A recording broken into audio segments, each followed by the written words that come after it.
And now we're joined here in the Sacred Heart Chapel to talk with the Twin Cities residents, Laura Elm, about her work with one aspect of prenatal justice. Welcome, Laura. Thanks for being here today. So tell me about your nonprofit, but begin by telling me, or include please, the name and why it matters that we're here in the Sacred Heart Chapel. So in 2017, I founded a very small organization called Sacred Heart Guardians and Shelter. And this came out of it came about after I had resigned from a position. I had been working at a national insurance company supporting the in vitro fertilization, or IVF, for fertility, and supporting their network management and doing product marketing for them. And when I took the job, I had this vague sense that it might not have been a good idea, but I ignored it. But I took the job anyways, and in the course of this employment, I learned a lot about how IVF works, particularly what happens in the lab and what happens to embryos after they've been conceived in vitro this way. IVF clinics are measured on certain success rates, and the biggest success factor is how many cycles start that result in a single healthy baby. And that sounds great, one healthy baby sounds like a wonderful thing. But what happens to that baby when it's in its embryonic phase of development in the IVF lab is something that really just is not, it's not a respectful or a protected point in that embryo's life. So what I think is interesting is that you realize then that you couldn't be in this work anymore, but rather than just stepping away and going on with your life, you felt called to do something. So tell me about that. Right. So I did feel called to do something. I had had previously no experience in nonprofits or the pro-life movement. I was not ready to stand outside a clinic with a sign.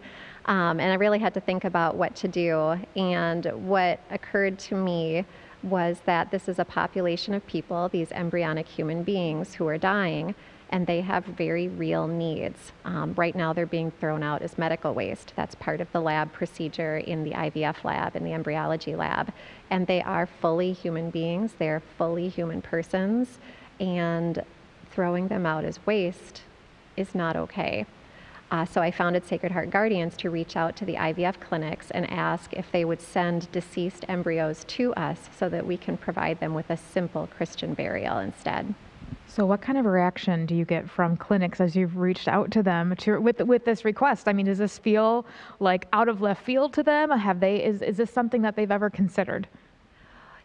All of that is really interesting. I get a lot of silence, a lot of non-response. So we mail postcards 2 times a year, and we hope that that postcard is seen by everybody who works at the front desk, to the nurses, to the doctors, to the people in the lab, really witnessing to, hey guys, remember, these are human beings that you're creating. This is not tissue, this is not a specimen. These are very young human beings. So just reminding them of that fact. If we were never able to provide burial for an embryo, I still feel like our work would be done because we're trying to advocate on behalf of these people. Sometimes I get some reactions like, oh, that's really nice, but we wouldn't do that with our patients, or that's our patients' decisions. If they would ask for this, we would honor it, but our patients would have to ask for it first. Do patients even know what's an option often? Patients wouldn't even know. Unfortunately, when people are in the desperation of infertility, and that desperation is very real, understanding that each of those embryos is an embryonic child, that it is a human being, it's not something that they can cognitively digest. They're at a point where desperation and the desire to have a family is all consuming. And the IVF clinics and the labs are not going to be forthcoming with that fact. I mean, it's a pretty obvious fact. This is not rocket scientist. I mean, it's in our high school biology books that these are living organisms of the Homo sapiens species. It's a human being. It's not, this is not new, but it's kind of the elephant in the room that nobody talks about. And a lot of patients, even who have done IVF and have live-born children from it, they may not know that some of their embryonic children did not survive in the lab. It's glossed over so quickly, and it's such a disservice to them as parents, and to transparency and full informed consent in medical practices around infertility. But you have been able to bury some embryo children, and tell me about how that process kind of works, and then also the emotions around that. I like you said, like the people think about these as medical waste, and knowing that burial is these are children, these are souls. Tell me about that. So some people have come to hear about what we do. One of the causes of embryonic death is that people who are doing frozen embryo transfers, not all of those embryos who were stored in cryopreservation are going to survive the thaw.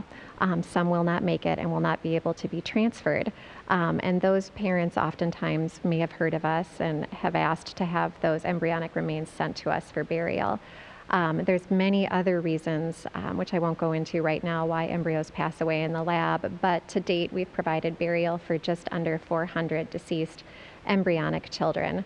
This pales in comparison to the hundreds of thousands that die in the lab every year, but it's something. We're feeling we can do something. And the emotions are very hard.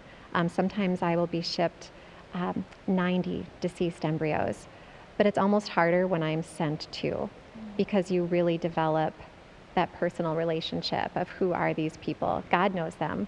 Who are they? And hopefully we can provide, respect for their earthly body and pray for their eternal soul and for their families for peace and healing as well. Thank you so much, Laura, for sharing your story and sharing about your ministry, and just for stepping into that void by recognizing that you have something that you can give to the world and give to these families that maybe wasn't even that no one had realized was really needed at that point. So by being kind of a pioneer by doing this, so thank you so much for being here.